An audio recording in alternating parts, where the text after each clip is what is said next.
우리는 얼마나 많은 관계를 짊어지고 살까요? 꼭 만나야 하는 사람, 만나기 싫지만 만나는 사람, 의무처럼 연락하는 사람, 거절하지 못해 잡은 약속들, 관계가 짐이 되는 순간들. 정약용은 말했습니다. 덕이 있는 사람은 외롭지 않으니 반드시 이웃이 있다. 오늘은 불필요한 관계에 연연하지 않았던 정약용의 이야기를 들려드립니다. 1762년 정약용이 태어났습니다.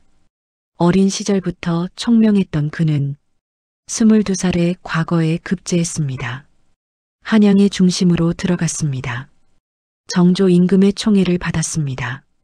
수원 화성 설계에 참여했습니다. 거중기를 만들어 백성의 노고를 덜었습니다. 총망받는 젊은 관리, 그의 주변엔 언제나 사람들이 가득했습니다. 동료 관리들, 선배들, 후배들, 스승과 제자들, 권력의 중심에서 맺어진 인연들, 매일 누군가를 만났습니다. 관청에서, 사교 모임에서, 학문을 논하는 자리에서 누구는 그의 재능을 시샘했고, 누구는 그의 권세를 이용하려 했고, 누구는 진심으로 그를 따랐습니다. 정약용은 분주했습니다. 사람들의 기대에 응해야 했고, 관계를 유지해야 했고, 체면을 지켜야 했습니다. 이것이 양반의 삶이었습니다. 이것이 관리의 숙명이었습니다. 하지만 조선은 당쟁의 시대였습니다. 노론과 남인이 대립했고 천주교 문제가 불거졌습니다. 정약용의 형제들이 천주교를 믿었습니다. 1800년 정조 임금이 승하했습니다. 정약용의 든든한 후원자가 사라졌습니다. 1801년 신유박해가 시작되었습니다. 정약용의 셋째 형이 처형당했습니다. 넷째 형이 유배지에서 죽었습니다. 정약용, 강진으로 유배되었습니다.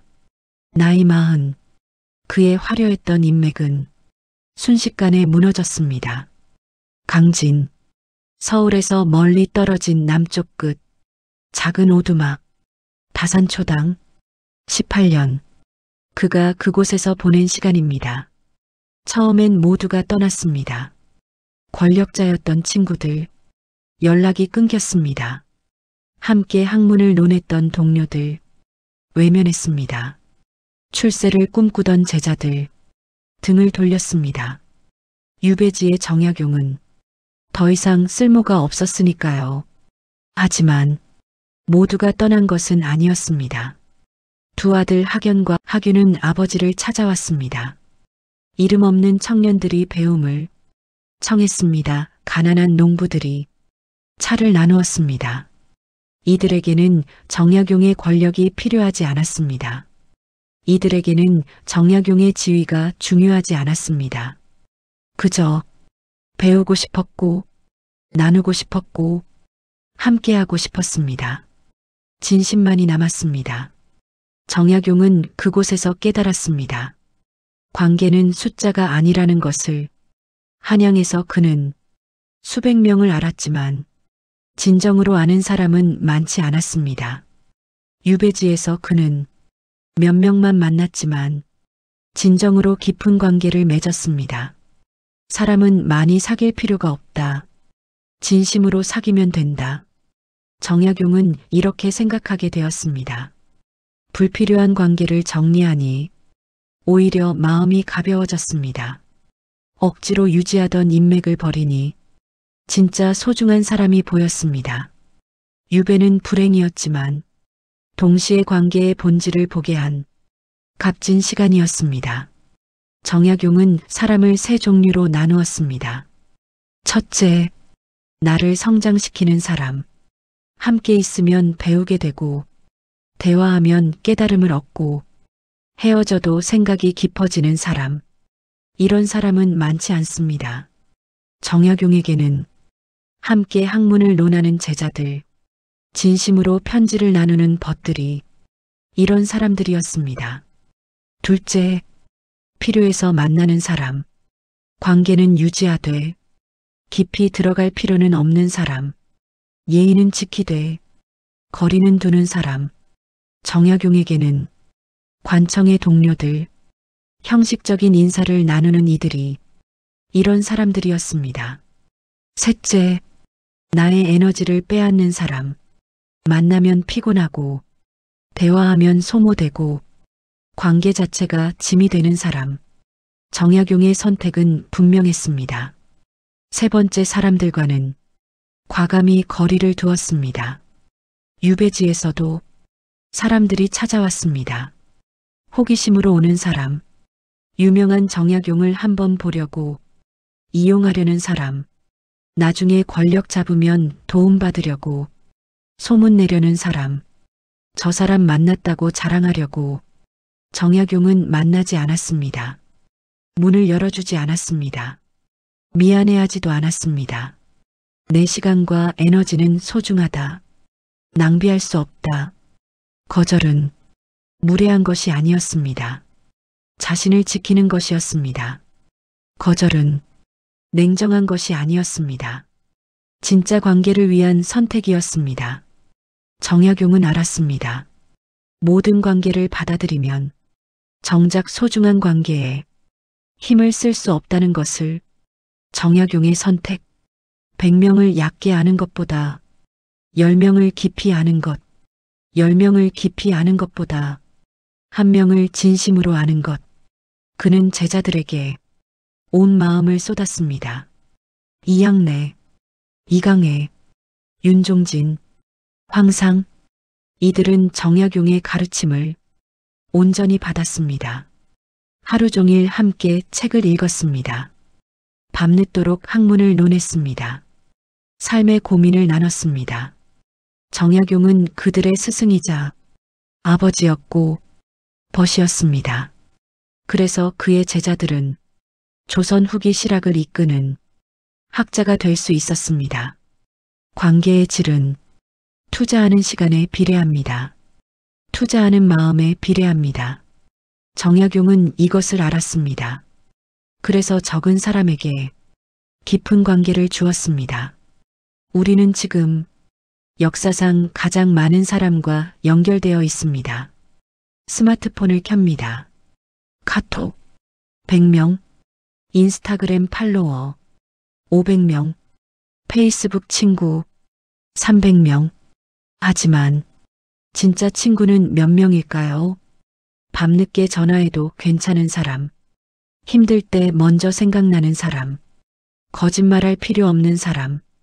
그런 사람은 생각보다 많지 않습니다. 우리는 많은 관계 속에서 외로움을 느낍니다.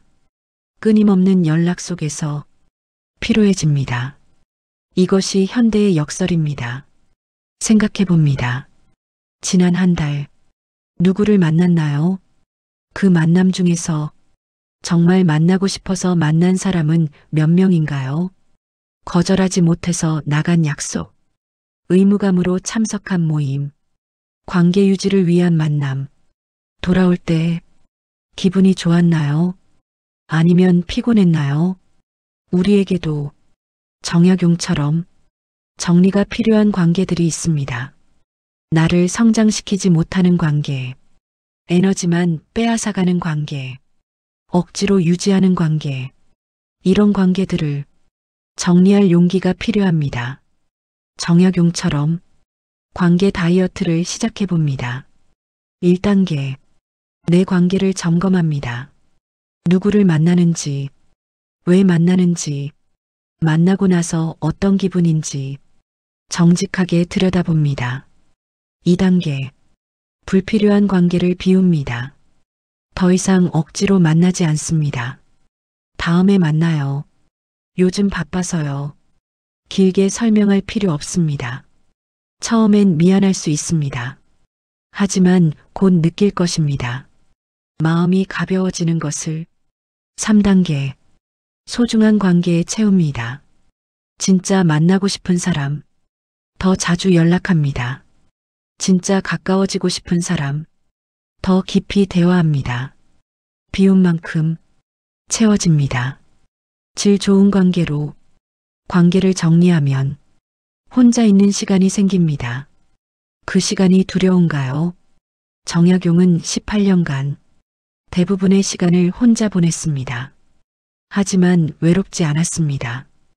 혼자 있는 시간에 책을 읽었습니다. 글을 썼습니다. 생각을 정리했습니다. 자신을 들여다봤습니다. 그리고 깨달았습니다. 혼자 있는 시간은 외로움이 아니라 나를 만나는 시간이라는 것을, 가장 중요한 관계, 나 자신과의 관계, 내 마음은 어떤가요? 내가 원하는 것은 무엇인가요? 나는 어떤 사람이 되고 싶나요? 이런 질문들은 혼자 있을 때만 할 수 있습니다. 사람들과 함께 있을 때 우리는 역할을 합니다. 누군가의 친구, 누군가의 동료, 누군가의 가족. 하지만 혼자 있을 때 우리는 온전히 나 자신입니다. 정약용은 말했습니다. 홀로 있을 때 삼가라. 이것은 혼자 있을 때도 바르게 살라는 도덕적 가르침이기도 하지만 혼자 있는 시간의 소중함을 일깨우는 말이기도 합니다. 정약용은 유배지에서 500권이 넘는 책을 썼습니다. 목민심서, 경세유표, 흠음신서, 조선을 바꾸는 사상들이었습니다. 이 모든 것은 혼자 있는 시간에 만들어졌습니다. 사람들과 어울리지 않아서 더 깊이 생각할 수 있었고, 불필요한 관계에 신경 쓰지 않아서 진짜 중요한 일에 집중할 수 있었습니다. 혼자 있는 시간이 그를 위대하게 만들었습니다. 1818년 정약용 유배에서 풀려났습니다. 57세 그는 고향으로 돌아갔습니다. 다시 많은 사람들이 그를 찾아왔습니다. 하지만 정약용은 예전처럼 살지 않았습니다. 화려한 인맥을 만들지 않았습니다. 권력의 중심으로 돌아가지 않았습니다. 대신 깊은 관계를 유지했습니다. 제자들과 학문을 나눴습니다. 가족들과 시간을 보냈습니다. 진심을 나눌 수 있는 벗들과 편지를 주고받았습니다. 죽는 날까지 그는 이렇게 살았습니다. 적은 관계, 깊은 연결, 진짜 마음, 정약용의 삶이 우리에게 알려줍니다. 관계는 많을수록 좋은 것이 아니라고, 100명의 아는 사람보다 1명의 진짜 친구가 낫다고, 모든 관계를 지킬 필요는 없다고, 나를 먼저 지켜야 한다고, 거절은 나쁜 것이 아니라고, 선택은 자유라고, 혼자 있는 시간은 외로움이 아니라고, 나를 만나는 소중한 시간이라고, 불필요한 관계에 연연하지 않는 것, 그것은 냉정함이 아닙니다. 그것은 용기입니다. 진짜 관계를 선택하는 용기, 나를 지키는 용기, 깊이를 추구하는 용기. 오늘 한 가지 관계를 정리해 보는 것은 어떨까요? 억지로 유지하던 관계, 의무감으로 만나던 사람, 에너지를 빼앗는 만남, 그것을 내려놓는 것은 무례가 아닙니다. 자신을 사랑하는 일입니다. 그리고 비운 그 자리에 진짜 소중한 사람을 채워보세요. 깊은 대화를, 진심 어린 시간을, 나를 성장시키는 관계를, 정약용이 200년 전에 보여준 삶. 오늘 우리도 시작할 수 있습니다. 불필요한 관계에 연연하지 않는 삶. 진짜 관계로 채워지는 삶. 오늘부터 시작해보세요. 다음 영상에서 만나겠습니다.